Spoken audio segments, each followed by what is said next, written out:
So I know this is the end of the day here at MidCamp, so I appreciate you guys joining me. I'll try and keep the energy level high here so that we can get through the last hour together.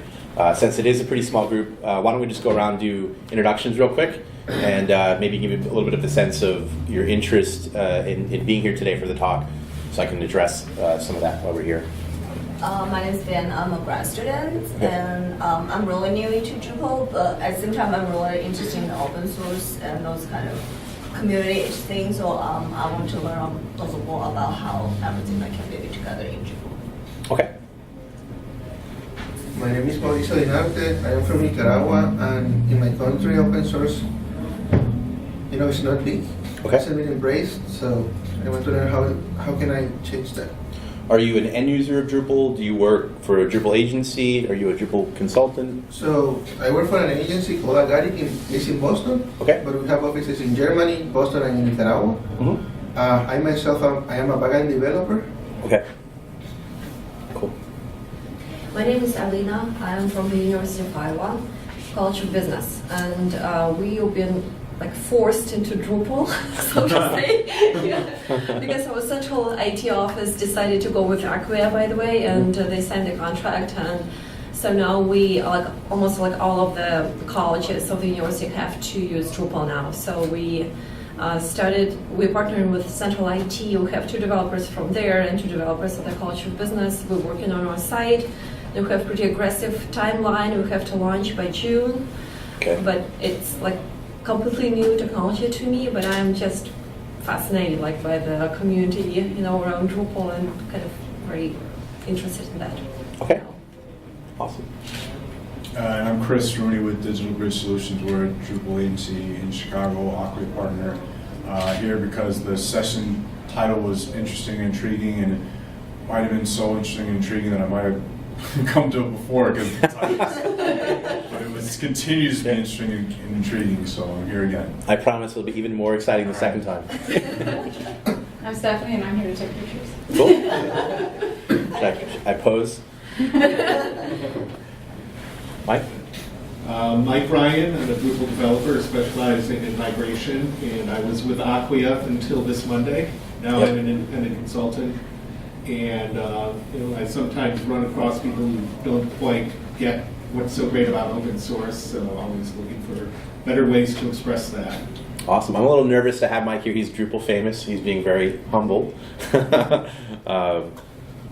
And we worked together when you were last a Drupal consultant on migrations. Oh yeah, back in the curve days. Yeah, totally. Yeah, I'm Peter. I work at a small school district, so I do everything, including website.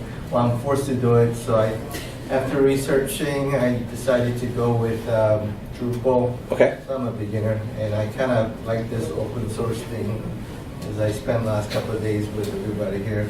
Awesome. You typically associate open source with choice, so it's very interesting that we've heard the word forced twice now. Yeah. Cool. So for those of you who don't know me, Michael Meyers, I run developer relations at Acquia. I'm a longtime member of the Drupal community. I've been in the community for over 12 years. I have a long history of driving innovation. Started the first venture-backed Drupal startup company called nowpublic.com, which pioneered user-generated content and citizen journalism. I launched the first top 100 Drupal website, examiner.com, which is where Mike and I last worked together on a massive migration with over 1 million nodes and 1 million users from a .NET and Cold Fusion solution over to Drupal. And I helped get the Drupal Association up off the ground and have been an advisor to the community since its inception. So Drupal is important to me both personally as well as professionally. And I'm going to talk a little bit about that. Before I begin, in the spirit of open source, a lot of folks helped contribute slides and ideas to this presentation, particularly Angie and Ezra. And so I'd like to thank them for their input and feedback. And if you guys are interested in this deck, so if you're trying to promote open source at your company and anything here would help you, please just shoot me an email. I'd be happy to share any or all of this with you to help further your goals. Ultimately, I want to try and get more people, more organizations engaged in Drupal, engaged in doing open source. I'll try and focus more on the aspects that you mentioned are of interest to you, but since this is a pretty small group, please feel free to jump in with questions. Drupal is one of the largest open source projects in the world. We have over 1 million people who've come to Drupal.org, signed up, and said, "I want to be, an active member of your community." There's a large contributor base, one of the largest contributor bases of any open source project, where a subset of those 1 million people have written code, over 25,000 modules. Over 25,000 developers have written over 15,000 modules, and that's how you glue together and extend, Drupal's capabilities. And 3,000 people have contributed to Drupal core. So there's the core of the platform, and then you can extend that with contributed modules. To put that into context, and while it's apples and oranges, since they've started tracking contributors to the Linux kernel, they've had roughly 12,000 contributors since they started tracking over 10 years ago. And while the barrier to entry to contribute to, say, the Linux kernel is much higher, it is pretty astounding to see the large number of people that have come and contributed to Drupal over the years. In addition to the large contributor base, Drupal has a really large install base. So there's over 1 million websites that run Drupal across pretty much every industry and sector. In healthcare, finance, you have organizations like Pfizer and Johnson & Johnson that are running, tens of thousands of websites on Drupal, from microsites to their main.coms. In finance, you have organizations like Voya Financial, Guardian Financial, New York Stock Exchange runs Drupal. Pretty much every major media company runs Drupal. Internationally, Al Jazeera, print magazines, The Economist, television, NBC Universal. You have very wide adoption in the education sector. Just amongst U.S. universities, something like 7 out of 8 universities are running Drupal. And it's pretty much the who's who of Ivy Leagues and top universities down to secondary schools and primary education. Extremely popular in the public sector. Something like 33% of U.S. government websites run Drupal. My home state of New York runs Drupal. The entire government of Australia has standardized on Drupal. Said, we're going to launch all of our websites based on a Drupal distribution and platform. And of course, the White House, the largest government website in the world, runs Drupal. These are, not just small sites like microsites, but these are top 100 websites. My alma mater, Examiner.com, Weather.com, a top 10 website, NBC Sports, the Olympics. So, you have organizations that are running not just small sites, but very massive sites, serving hundreds of millions of page views to a large number of users. And then the other thing that I want to point out is that very few organizations or even individuals nowadays have a single website.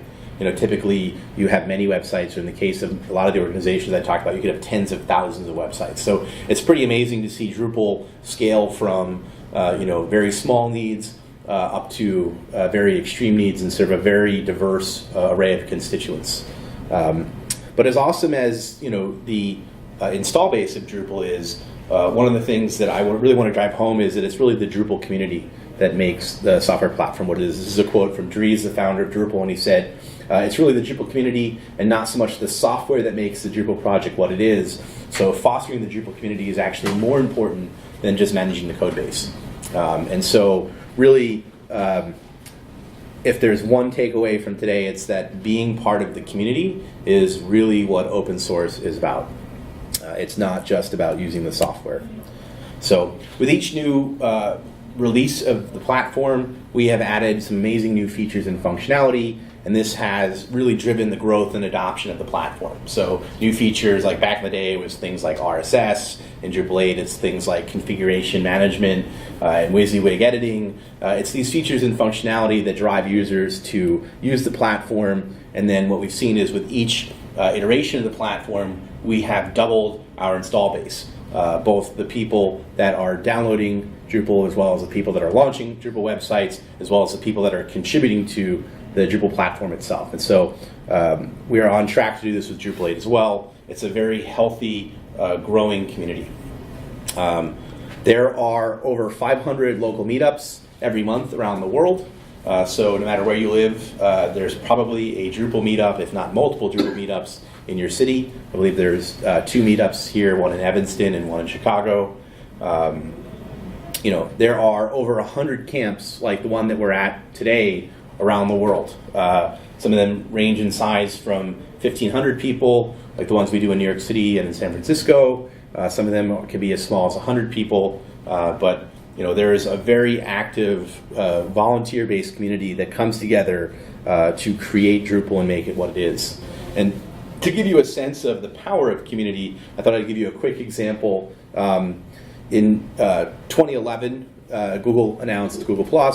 They launched their new social network, and within a few days, Ryan, who is actually here, launched a Drupal module for integration before they even had a formal API. So very quickly, the community came out and provided basic integration. And in the spirit of community, he said, I'm up for ideas on how to develop this further. Don't be shy about posting your ideas in the issue queues, which is where we do collaboration. I'm looking forward to having a full API to work with, and over time built out features and capabilities. And I think this is one of the main reasons that a lot of organizations adopt Drupal, is because of this amazing ecosystem of contributed modules that you can download and extend. And it's the community of people contributing these that is driving the health of the platform. If you're very interested in open source, Dries, the founder of Drupal, talked about open source sustainability in his DrupalCon Amsterdam keynote, and about the theory of the tragedy of the commons. I'm not going to go too much into it, but suffice to say that as Drupal is getting more complex and more capable, we need to continue to increase the rate of innovation over time. And that becomes very challenging as you add more people, which are harder to collaborate with, you add more complexity, which is harder to work with, and yet you need to operate faster. And so there are a lot of changes that we're trying to go through as a community to adopt that, and there's no doubt that the only way that we can do this as a community is by working together. So there's no doubt that Drupal needs you to get engaged and involved for it to continue to be healthy and successful. But what I want to really talk to you guys about today is the benefits to you, to your career, to your organization. Why should you get more involved in the community? I think that most people, when they think about why they should get involved in an open source project, the first thing that comes to mind is giving back and altruism. And while that can be a great reason to get involved, that doesn't have to be what it's about. That is, in my mind, a side effect. The warm, fuzzy feelings are great, but in my mind, it's not so much about charity. It's about the benefits that it's going to bring you as an individual. It's about aligning your interests. So there's tremendous benefits to you as an individual, and I'm going to walk through sort of like three perspectives. The benefits to you as an individual, the benefits for an organization, and then I'll talk specifically a little bit about agencies and some of the benefits that it brings them in particular, because we have some folks here that are working for agencies.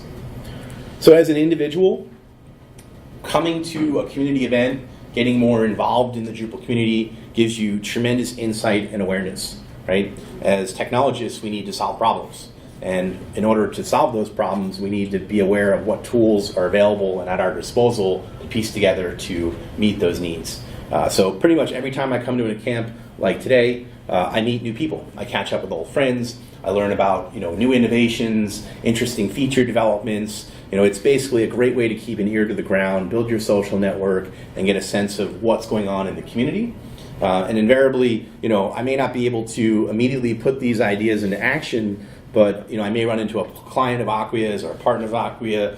6 months down the line, they're going to ask me a question. I'm going to be able to point to something that I learned at MidCamp today to help them be more successful. So it gives you tremendous insight into what's going on. If you're not here, Drupal is a fire hose. There's so much going on at any one time across a global community with, as you saw, tens of thousands of contributors. It can be very daunting and challenging to stay on top of that. And so to have a great network of people that you can come to at an event like today and learn from them is hugely beneficial. Another really important part for technology is that, always in motion is the future. As technologists, we have to be learning new things all the time, right? If you're not learning new things, you're falling behind your peers, right? And it's a bit of a cruel mistress, but we have to be vigilant about learning and growing. And by coming to talks at events, by meeting people in the hallways, you're going to learn a tremendous amount about not just the solutions that are out there, but how to use them, how to piece them together. And so if you think about the people that have been engaged in Drupal and that are actually contributing to the core of the platform, in many cases, they're in a leadership position where they're shaping the future of the platform. So the folks that have been working on Drupal 8 for many years have literally created the best practices and standards that tens of thousands, hundreds of thousands of organizations, millions of websites are going to be adopting in the future. And so it can really catapult your career to get involved in the community at a very early and hands-on stage, because you literally develop the methodologies that so many people are then going to be reliant upon. And you basically become a leader. Another important factor is that I don't care how long you've been a member of the Drupal community, how awesome of a technologist you are, how much you know, from time to time we all are going to get stuck and we're all going to need a little help from our friends. And being part of this amazing community, you have a network of people that you can reach out to when you get stuck. And I can't tell you the number of times that folks in the community have helped me when I run into a challenge or problem with my website at no cost. Just because we have a relationship, they've been able to point me in the direction. And we're all just busy people. It's human nature, right? My inbox is overloaded. My chats and IMs are going crazy. I'm super saturated, and I can't respond to everybody about everything. And so, if I know that you are a guy like Mike Ryan who's made major contributions to the Drupal community, and you reach out with a question, you better believe I'm going to go out of my way to help you, because what if I need a question answered in the future, right? There's so there's this virtuous circle that sort of the more involved you are in the community, the more likely other people are to give you priority and support and help, because they know that you're in this boat together trying to make this successful. That isn't to say that you're guaranteed to get an answer, that you're guaranteed to get help, or that you're not going to get an answer that you like. But you're more likely to get help by being an active and engaged member in the community. Similarly, doers have a much stronger voice. Invariably, when you download Drupal, you're going to want to extend it. You're going to want to change it. You're going to want to make it do something that it doesn't yet do today. I remember when I first downloaded Drupal around 12 years ago, and I wanted to make a change, and I submitted a patch to the SUQ, and no one knew who I was. They didn't know anything about me, and they were like, "This is a really dumb idea. Who would want this?" And I was like, "Well, me, for one. Like the guy who submitted it. Let's start there. I want this." And over time, you build a relationship, you build trust, and people learn to respect or at least consider your opinions in certain areas of expertise or domains. And so being a member of the community enables you to affect change in a way that as an outsider it's going to be significantly harder to do. And so again, I'm not guaranteeing that the community is going to love your ideas, is going to accept all the changes that you want to make to the platform. But I think it gives you significantly greater odds. The more relationships you have, the more people that you can reach out to, the greater likelihood it is that you're going to be able to affect change to a platform to make it better or to make it more in line with the things that you need or want it to do. And I think from a personal standpoint, this can't be noted enough, and I think is way too often overlooked. It's a lot of fun. Drupal is an amazing global community of people that I feel very fortunate to be a part of. No matter where you go in the world, you can meet a Drupalist who would love to show you their city or take you to an amazing restaurant and show you the world from their perspective. I feel like I am a better citizen of the world. I feel much more connected to world events because I know people around the world.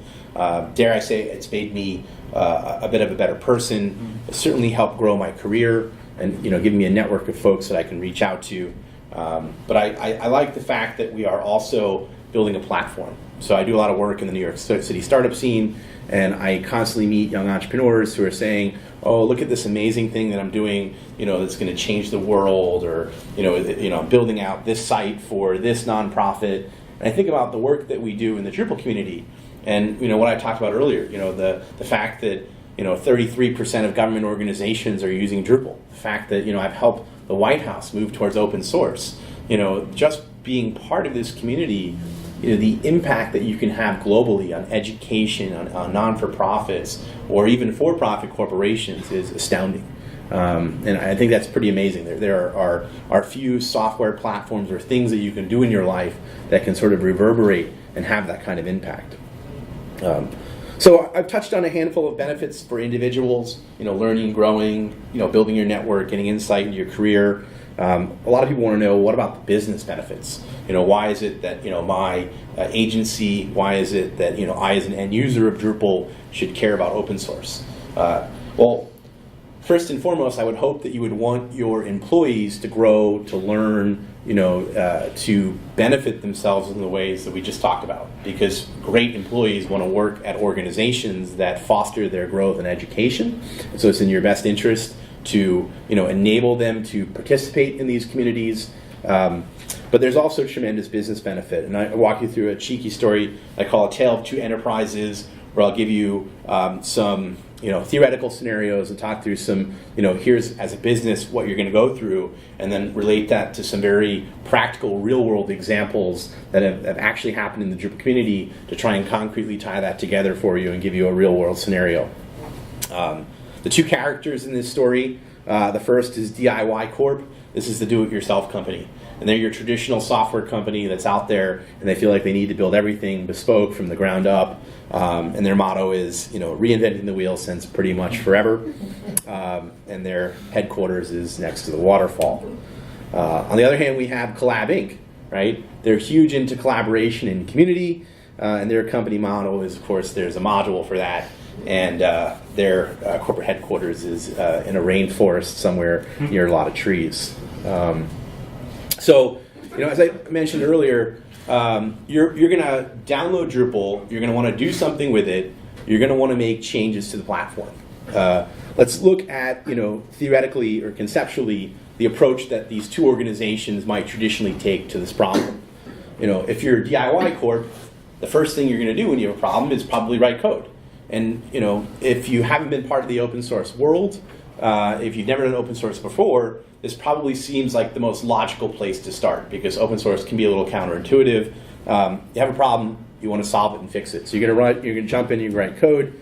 Presumably you have some type of version control, a private repository, maybe you're using GitHub.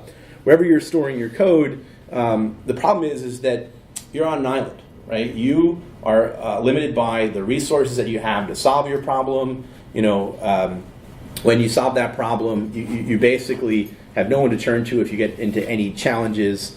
And that's really where I think a lot of the problems come in, is when you get stuck, you have no option other than to grab a debugger, perhaps a stiff drink, sit down for the long haul and try and figure out what the hell is going on, because you're isolated. You don't have anyone that you can turn to other than maybe a friend in that community that might be willing to help you because of, again, a personal connection that you have, but you're largely on your own. By comparison, Collab Inc., the first thing that they're going to do when they have a problem is they're going to look to the Drupal community and they're going to see if someone's already solved it. Why would I want to reinvent the wheel, right? If I could quickly download a module from Drupal.org that immediately solves my problem or solves 80% of it, why wouldn't I start there? And the thing that most organizations don't do that you really should consider when you're doing open source is that if there isn't a solution out there for your problem, create a public solution for that problem. Most organizations download Drupal and they build proprietary software implementations on top of open source, and they begin to negate and lose a lot of the value and advantages of using open source software. They think, oh, this is free, I can download it, I can use it at no cost. That's the benefit. And while that is a benefit, it is only a small portion of the benefit that you get. It's really, again, about being part of that community. And so if you are going to create a new solution for Drupal, do it publicly. If you're not ready to release it as a module, you can do it as a sandbox project, you can do it as a GitHub repository. There is no reputational risk in putting out some raw code that says, hey, I'm starting to solve this problem, you might be interested in that solution too. And the benefit is that by creating a community, or by being part of a community, you have a lot of people that you can interact with that might be willing to help you advance that software and solve that problem. And I'll give you a very concrete example of this. Fivestar module is a module that does exactly what its name might entail, which is actually very rare. The name wouldn't tell you what the module does. But it allows you to rate a piece of content from 0 to 5 stars. And it was originally developed by Lullabot, which is a very well-known Drupal consulting company agency in the community, for Sony BMG, a music label that has all their artists running on Drupal. and they wanted to be able to rate content. And this was back in the Drupal 5 days. Well, along came Warner Music, a major competitor to BMG, and they too moved to Drupal for most of their artists in a multi-site implementation. And they said, wow, we'd really like to rate content too. And so they downloaded and used this Fivestar module. And at first you might say, wow, that's crazy. You know, Sony BMG just helped a direct competitor. But the reality is that, you know, they're not competing on technology. Technology, particularly for websites, is a commodity for them. And every dime that they spend on this, every hour that they spend on it is you know, time and money that they are not investing into what strategically differentiates them as competitors, which is the content that they're creating for consumers and how they take that to market. And so there's basically what happens is an informal strategic alliance happens, right? In business terms, companies would formally come together to form a strategic alliance to solve a problem. In open source, what you're doing is you're basically entering into a lot of informal, you know, nascent strategic alliances. So when Warner Music decided about a year later that they were going to upgrade to Drupal 6, they then upgraded that Drupal 5 module that Sony BMG created to Drupal 6. They added some new features and functionality. They fixed some bugs. And then a few months after that, Sony came along and said, we too would like to move to Drupal 6. And their upgrade path was simply to download the module that Warner had then developed and use it. And so it creates this, you know, like I said, this informal strategic alliance where organizations work together on areas that are not core to their business value. You know, they're not going to necessarily work together on creating great artists, but there is absolutely no downside. In fact, there's tremendous benefit in them coming together to work on things that are not core to their business value. Another very common scenario that almost every organization I talk to struggles with is I need to find and hire awesome talent. So let's look at this, you know, from two perspectives. DIY Corp, you know, and I will tell you, Acquia, you know, we are privileged to work with some of the most famous and well-known brands in the world, and I have these companies that are household names come to me and say, I don't understand why I can't find great Drupal talent. And I say, well, I didn't even know that you were doing Drupal, right? I've never seen you at a Drupal event. I don't see you on Drupal.org. You know, from my perspective, you didn't exist in the Drupal community, right? And so they post a job description to a generic job board. I don't even know what the popular job boards are these days, you know, but you know they're basically screaming into you know this huge vacuum, saying, "Hey, we're this great company and we need Drupal developers." But the problem is that Drupal developers probably aren't going to that crazy job board because that's not where they're looking for a Drupal job. You know, they're unknown to the larger community, right? Because I don't know that even even a famous brand is an unknown quantity. And you know, there are organizations like Tesla that use Drupal that I'm sure people would love to go work for just because they're really cool, but that's rare, right? And so you know, they're really I think constraining their ability to be successful. They're getting an extremely low response rate because they're talking to the wrong community in the wrong way. So they get very few responses, and then the challenge is that they have very limited insight into their applicants, right? So the person that is going to random job board to apply for a Drupal job at your company probably isn't crazy engaged in the Drupal community. And I'll talk more about this in my specific example looking forward, but I can't tell you the number of times I've hired people for a job or interviewed them rather, and they tell me, I did X, Y, and Z on a project, and then you check their references and they say, oh, that kid was an intern. Or they misrepresent or oversell their capabilities, and you have very limited insight into most applicants. You can run them through exams and all sorts of scenarios, but it can be very challenging.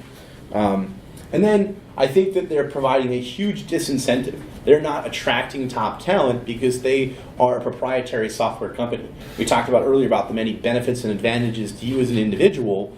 If you want to learn and grow, which is critical to your success as a technologist, you're probably not going to go work for a company that's not interested in you learning and growing. Right? So they're really limiting their ability to attract top talent because they're not making an investment in their talent, and they're providing disincentives for potential employees. By comparison, Collab Inc. is coming to conferences and events, is sponsoring Drupal camps and Drupal cons, and they're telling the community that we don't just use Drupal, but we're proud supporters of Drupal, and we want to see the Drupal community grow. And I meet people all the time, and I think in the back of my mind, oh, you're a cool person. I enjoy talking with you. I've had a great time hanging out with you. It'd be great if we had an opportunity to work together in the future, even if I don't have an opening right now. I'm shortlisting you in the back of my mind as someone that would be, a potential prospect in the future. And so because you have, this connection with the community, I think that you begin to develop, in the same way that people are, I'm looking at potential candidates saying, oh, I'd like to work with you. I think individuals are saying the same thing. I'd like to work with Acquia because they sponsor a lot of Drupal events, do a lot of open source code, and might allow me as a potential employee to do that. So that might make me more interested to work with them in the future. I'll talk about the detailed insight and applications in a second. And then, as an incentive, as a technologist, as someone who is needing to learn, needing to grow, I want to work with companies that are much more engaged in open source, that are going to allow me to go to trainings like we had on Thursday, really inexpensive opportunities for me to grow my skill set. It's a win-win. So one of the best things about open source is transparency. You can have a really great level of insight into the people that are in the community. So this is a user profile on Drupal.org. It's a little out of date. We've updated these a little bit. And this is Angie Byron, web chick. She's obviously not looking for a job, but I'll use her as an example here. And the cool thing is I can learn a little bit about her, maybe what she says about herself, her different contributions. But more importantly than what she says about herself is what I can see from the community. I can see the fact that she's been a member of the Drupal community for almost a decade. I can't tell you the number of times I've interviewed someone who says, I'm a senior Drupal developer, and I say, great, what's your Drupal.org nick? What's your Drupal.org ID? And they say, I don't have one. Well, I don't understand how you can consider yourself a senior anything in the Drupal community if you've never gone to Drupal.org and created a profile. So a huge red flag would go up, right? I would hope.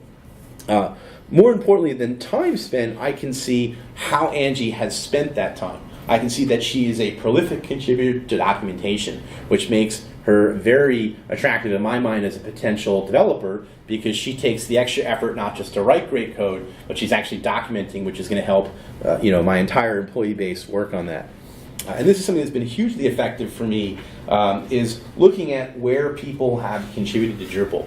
So when I moved to Examiner.com, we were on this .NET Cold Fusion hybrid. We were the first Drupal 7 site to launch. We had to hire a lot of Drupal talent, and we needed a lot of top Drupal talent to help get the website done, finish Drupal 7 out.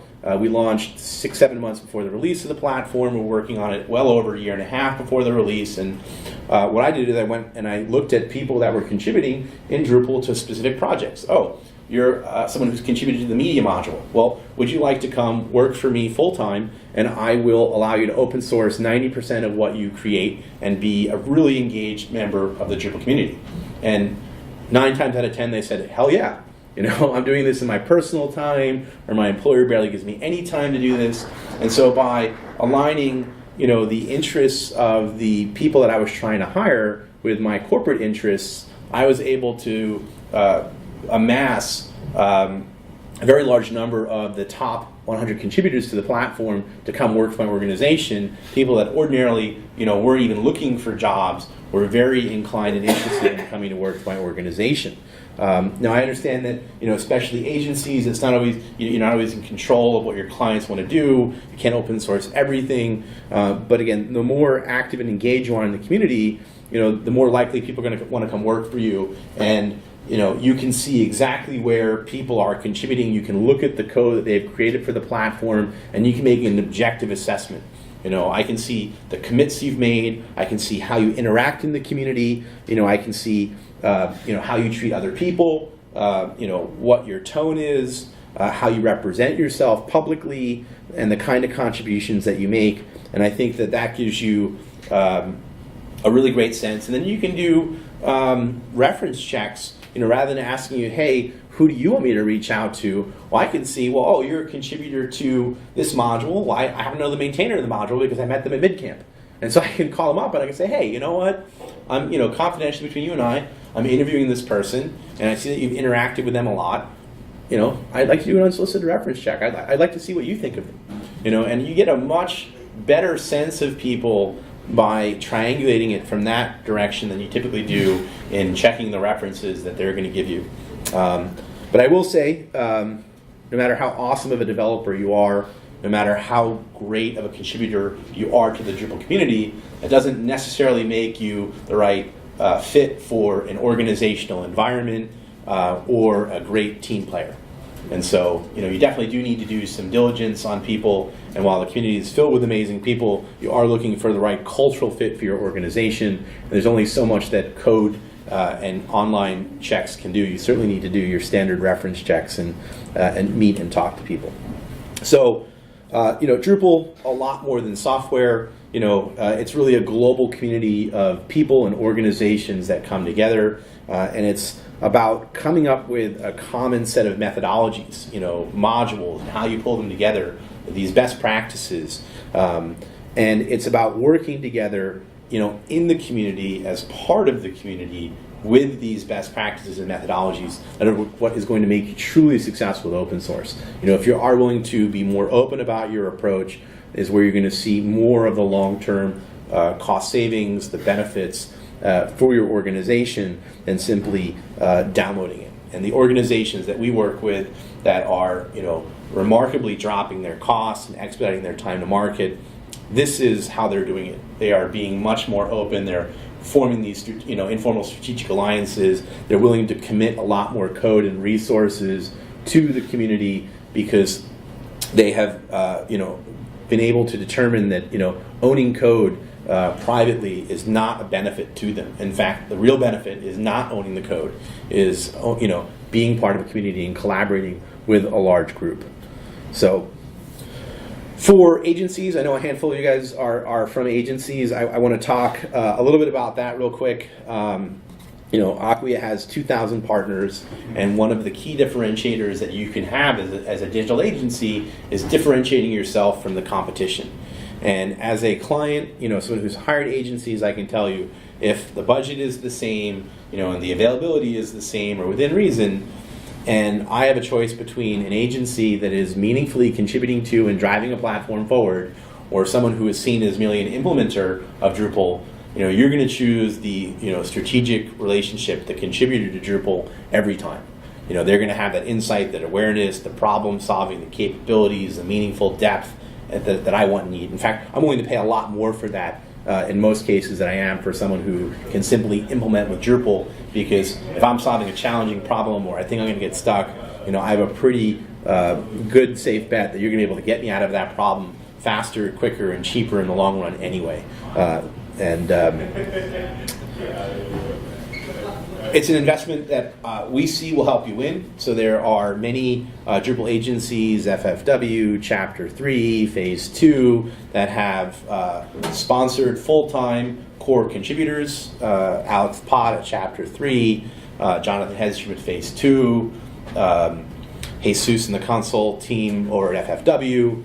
These organizations are seeing tenders. They're seeing requests for proposals from a lot of clients that they typically wouldn't have otherwise. But because they are so meaningfully engaged in the platform, they have organizations that proactively reach out to them and say, I'd like you to participate in this bid. I want to hear from you. So they're actively being solicited for work that they wouldn't otherwise get because they are meaningfully engaged in the community, and these organizations are focusing enough, know and understand that's going to be a huge, competitive differentiator and value proposition. And then lastly, I think it's about money. Organizations that are meaningfully plugged into the Drupal community are going to know about the tools and techniques, modules like Lightning or Spark that are going to give you a huge package of functionality that are going to expedite your time to market. And as an agency that's typically forced to do, fixed bids as opposed to, agile iterative work, profit margins can be razor thin. The difference between profitability and taking a bath on a project could be, whether or not you get stuck or run into a problem and where you have to spend your resources. And so if you can operate faster, you can actually bid lower than your competitors. You can deliver, more functionality in less time, and you can charge more for it. It makes you much more competitive in the marketplace than your peers, and is a huge advantage to companies that can struggle with that. So, real quick, hopefully you guys are more interested in getting involved, or sitting there saying, how do I get involved? Okay, so I get the theory, this is interesting. I want to race through a couple different ways you can get more involved, and then end with a few minutes for questions. So I'm going to blow through this. But there is no barrier to entry. And in fact, I want to point out, by coming today, you guys have made a huge leap and start in doing so. Simply showing up to events, is a great form of participation. So there's a lot of different, like I said earlier, monthly user groups. I believe there's 2 here in Chicago. Most cities like San Diego have multiple. In New York City, we have, I think, 3 or 4 Drupal meetups, including a Drupal drinks meetup where we just get together and have beers once a month. There are, the 100+ ecosystem of camps. If you go to groups.drupal.org, you can find a list of a lot of these events in your area. If you're more the suit and tie type, or you're more interested in networking with folks in the business side, there are less frequent but occasional, we call business summit days, where suits get together and they talk about the business value and case studies and all that fun stuff. DrupalCons, global events, there are 3 of these. These in North America, one is coming up in May, in New Orleans. In late September is Dublin, and there's typically a 3rd one every year. We just had India 2 months ago, or not even a month ago. And so India was around 1,200 people, and more of an emerging market, but North America and Europe will draw 3,000-4,000 plus people. The who's who of the Drupal community is there, giving amazing, really in-depth talks. I know organizations can't afford to send a lot of people, but if you can send, say your best developer, there's a lot of business opportunities. There's a lot of learning opportunities. There are also sprints. This is where developers get together to work on code. There's a code sprint that's happening around this event. Code sprints happen around most community events. They also are a big part of DrupalCons. You don't have to have done any contributions to the platform. You can show up to a code sprint, and people will help you get up to speed. At DrupalCon in particular, there is a way that you can sign up for a mentoring sprint. And they will literally sit you down, pair you with experts, and they will get you up and running from scratch and walk you through making your first core contribution. So it's an amazing opportunity and experience to learn side by side with a mentor how you actually make changes to Drupal, how you get much more engaged and involved in the community, and then you'll see many of these people come back, at future sprints, become contributors themselves on a regular basis, and then even become mentors. I've talked a lot about code, and so I wanted to step back just real quick and say everyone can contribute, and it's not just about code. If you think about Drupal, there are many different aspects, from translations to quality assurance and testing to hey, I actually found a bug, just reporting it can be very helpful. To providing user support if you've actually solved the problem, you see someone in the forums, or someone has a question that you can answer, help them. That can be hugely helpful. Marketing, people don't think about this, but there's a lot of amazing technical people in the Drupal community. We need better marketing. We need to get the word out about how awesome our platform is, its capabilities, its value propositions. And so UX and usability testing is another area that we could always use more work. Graphic design, event coordination. You don't have to know anything about technology. You don't even have to be involved in the development of your website. If you want to get more engaged in the Drupal community, you can help put together an event like this today. That's a huge value and service for the Drupal community, and something that we really need a lot more of. Documentation, whether you're just an end user or someone who's writing technical documentation, helping to solve issues, project management, advocacy and evangelism. Writing code, of course, is gold. We need more code. And lastly, if you can't do any of these things, then you have some money burning a hole in your pocket. That hugely helps. And again, you can do it in ways that benefit you and your organization through things like sponsorships of events to help build your branding awareness, which will help you hire people. Money has made a huge difference to Drupal 8. It really accelerated the release. And without getting too much into this, we started a $250,000 fund that many companies and even individuals contributed to that helped resolve critical release blockers for Drupal 8 and meaningfully helped us get this out the door. Including our new test bot, and you can learn more about it there. This is critically important. When you do make contributions to Drupal, you need to take credit for it. And there is a specific structure and way that you do that when you commit code in particular. I recently learned of an organization that has become a top 10 global contributor. They've been a long-time contributor to the platform. They didn't know about this, and so they weren't appearing in any of the logs. And so why is this important? Well, if you go to the Drupal.org marketplace, it's now sorted by top contributors. We have, this is a mock-up, but we're working on new organizational pages and new user pages on Drupal.org, which say, my organization is a major contributor, which is really important because if you're hiring people, you want them to know that you are going to give them an opportunity to contribute to Drupal. So when you commit code, you can say, I, Mike Meyers, did this in my personal time. You can say, I, Mike Meyers, did this on my Acquia time. Or you can even say, I, Mike Meyers, did this at Acquia for Pac-12 networks in California. And so everyone that's part of the process can be given credit and attributed to for participating in this, which is really valuable. And the same thing for individuals.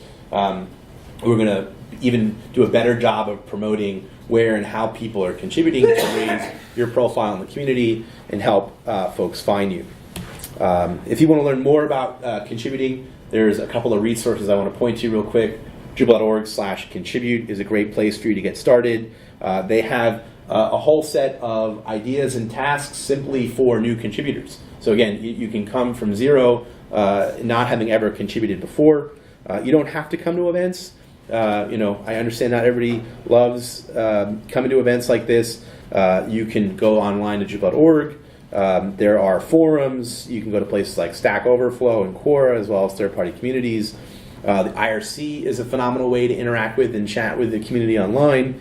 We have very active IRC channels and mailing lists. Groups.Drupal.org, I briefly mentioned earlier, a great way to find out what communities are available in your area. They also have topical communities, so if you're interested in education or a specific aspect of education or maybe a technical component like site preview, there's typically groups that are talking about these specific topics, and so you can join a special interest group or community. I mentioned briefly earlier, I think you guys are familiar with core versus contrib. There are very different standards and thresholds for contributing to the different aspects of the platform. Core is much more stringent with greater peer reviews, but there are a lot of resources, including core mentoring hours, where you can literally go online, chat and talk to some of the most well-known core contributors in the community that will, again, walk you through and help you get up and running in contributing to the platform and answer a lot of your questions. And so the last thing I want to point out is, don't be intimidated by the fact that there are many amazing people in the community. All of them started out somewhere. Yo-Yo Ma, Michael Phelps, Sunita Williams, like every one of these people before they were world famous for what they do started out as a newbie and had to work their way up to that level of sophistication and capability. You do not need to be a genius to contribute to open source. And I'll point out, Angie Byron in particular. Angie started as a Google Summer of Code intern, basically. She basically went from not knowing anything about Drupal and open source to becoming one of the most well-known, if not, second to Dries, one of the most well-known people in the Drupal community. She's recently been featured on the cover of the Linux Journal. She's been named as one of the 5 most influential women in technology, next to luminaries like Meg Whitman. And so, she herself would tell you that, all you need to do is show up, and many of the people that came before you will go out of their way to help you become, an amazing contributor to the platform. And all that you need to do is really just invest some time yourself, and you too can literally transform your career and do amazing things for yourself, your company, and Drupal. Cool. I wanted to end with a few minutes for questions.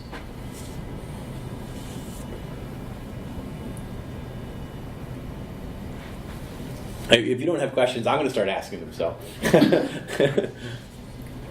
there's a lot to be made of the commit credit and the ranking of agencies by commit credit, because it could be interpreted as something that drives greater wedge between the haves and the have-nots. You have some organizations that are literally driving the platform forward, and those guys are going to show up on the front page. And you have like the Google effect of if you're not on page 1, you might as well not exist. Yep. how do you reconcile that for smaller agencies that are just starting out and trying to get into the Drupal community? Well, I think we need to help educate the new agencies as to the benefit of doing it. I think we need to give them easy opportunities to do so. There are ways to get paid placement.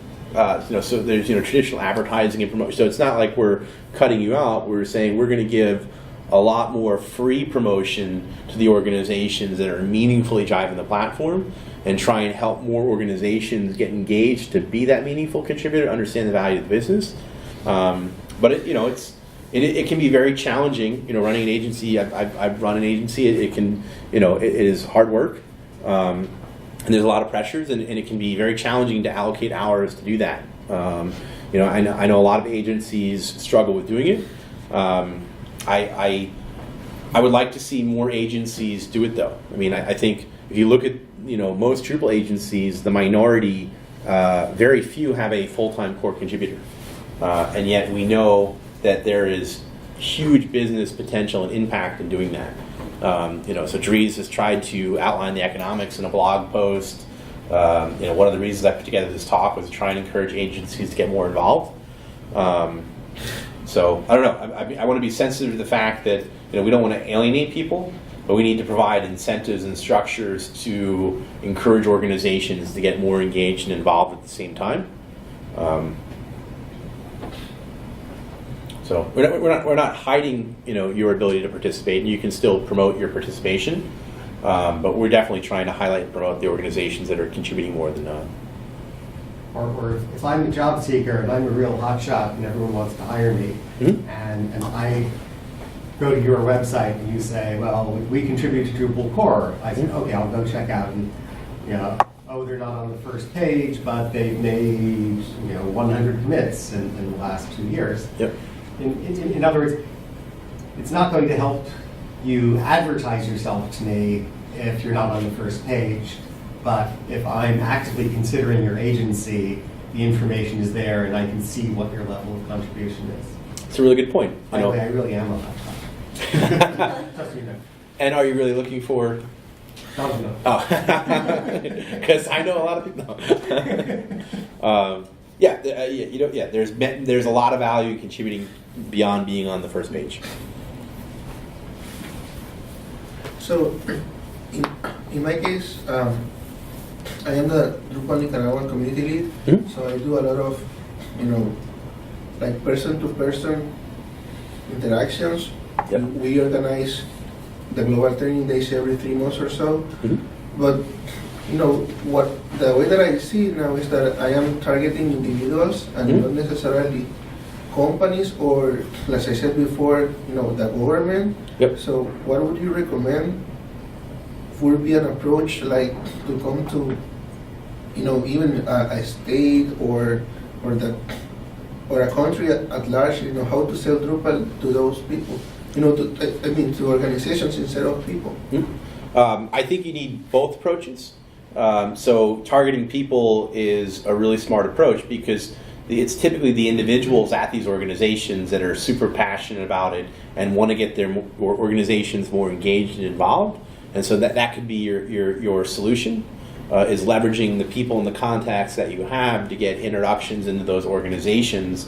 They're your champions, right? So if you have someone who works at an agency and they oftentimes I see this all the time, even if it's like the CTO of a company, like the technologists typically get open source and understand the value and the benefit. What they need is, help and support in convincing their organization to change their behavior and adopt a new methodology that in many cases can be counterintuitive. But they can help in introducing you to their business counterparts, the people who run their organization, and then you could walk them through some of these ideas to say, look, if you were to send more people to these events, the free training and education, right? You're going to have better resources. You're going to, a lot of organizations don't just need to attract resources; they need to retain them, right? So offering, inexpensive or free training and education could be an amazing way to retain resources. And so I think you just need to sell these contacts on the benefits and the methodology in a way that's going to resonate, or relate to them personally, right? Everybody sort of has like a worldview, a way of thinking, and you need to communicate to them in a fashion that's going to resonate. But hopefully, those connections can help you get in there. That's the easiest way. Then there's like, the cold calling and the LinkedIn, but, I don't think you want to go that route. I think, you have really strong relationships, leverage them.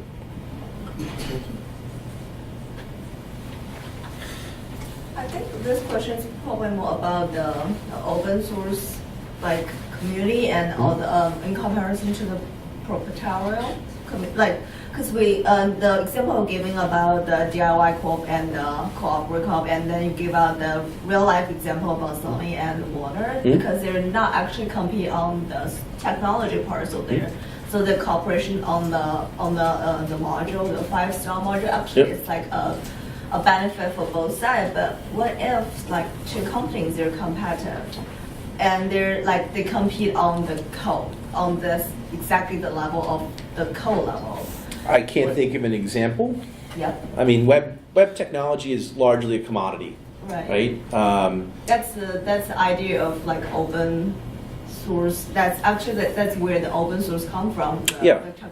But like there are some. I mean, it's probably tricky because we're talking about the online, the Drupal community as like it's not only a software thing, but they do we do have other like, for example, of other like platform that provide those the host website, those platforms. Some of them like Wix, they're proprietarial and they charge people and they're closed. The code are closed. So like commercially, it's considered a competitive, but like they're not community wise. But like how do you I mean, it's probably a bit confusing, but like community wise, but like on the software like a product.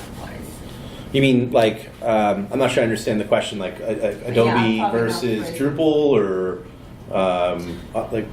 The value of Drupal, myself consider the value of Drupal actually largely comes from the community. Yeah. Right? But if we just set that part aside a little bit right now, but only talking about the project-wise, and say some of the competitors, they borrow the code from Drupal and then say we borrow it, but we do our own changes, we add it, and then we make that all our own. Drupal, the code is governed by a legal license, which requires, in certain cases that you in turn open source your code if you use it. In certain cases and scenarios, it would prohibit what you're describing. It's the idea of perpetuating the methodology is built in from a legal standpoint. There are ways that say Adobe could look at what Drupal is doing and write a similar algorithm for their system, and presumably we'd have no introspection or way of knowing that they're leveraging that. I mean, ultimately, I'd like to believe that Drupal with its massively growing contributor community can outpace however many billions of dollars Adobe and engineers that they throw out of even if they are copying and pasting large amounts of our code. I think our numbers are going to outweigh their dollars at some point. Yeah, I mean, just to build off of that, just because a project's open source doesn't mean it's good. You need a community behind it, pushing it forward. But I think open source is the future because, the potential for such a much larger group of developers, the number of scenarios that, Drupal sites get pushed through, crazy configurations. That probably wouldn't happen in a corporate structure where people are paid to run these tests on these sites. And so, somebody can submit a question and maybe 50 or 75% of those are outliers that aren't worth integrating into the module. But every once in a while, that's like, oh, wow, that's a really great feature that we can include. And so, I think open source grows exponentially faster than, corporate-based software. Yeah, just because why I come up with questions about another example about open source is the Mozilla, the Firefox. Their browser used to be the number one over all the others, but like Chrome, Google Chrome, they're coming up there. Actually, I'm not sure the exact like statistic, but Chrome probably is the most popular browser right now, and because of support of Google and all their add-ons and the Mozilla, because they're trying to adapt, but because of those money foundation, it's a big issue. So yeah, that's what I'm thinking about, because Mozilla also has a huge community-based support and volunteering, and they're all like developers participating in it. But like currently, the trend doesn't really seem good to them at this moment. I mean, they may catch up later, or they may try to make some strategy, like catch up. But yeah, that's like something I feel kind of interesting too. It's a phenomenally interesting story, because Firefox would have been out of business had it not been for Google to begin with. So Mozilla, in fact, I sat down with the founder of Mozilla when they spun out of AOL, and they actually thought they were out of business, and they'd inked a deal with Google for the default search box, and they thought they were out of money. And they completely forgot about that deal they inked with Google, and no one had ever checked the bank account. They literally were like days away from laying off their entire staff, and someone said, "Oh, let me log into the account." And they're sitting on like $20 million. They're like, "Oh my gosh, this is amazing!" So Google actually fueled a lot of Mozilla's early growth through their financial support. I think Mozilla spread their focus across a lot of other applications. They started creating, mail clients and mobile operating systems, and you could argue that their diversification and many other factors have impacted and inhibited their growth as their mission changed and focused over time. To the gentleman's point over there, the health of a community is really important.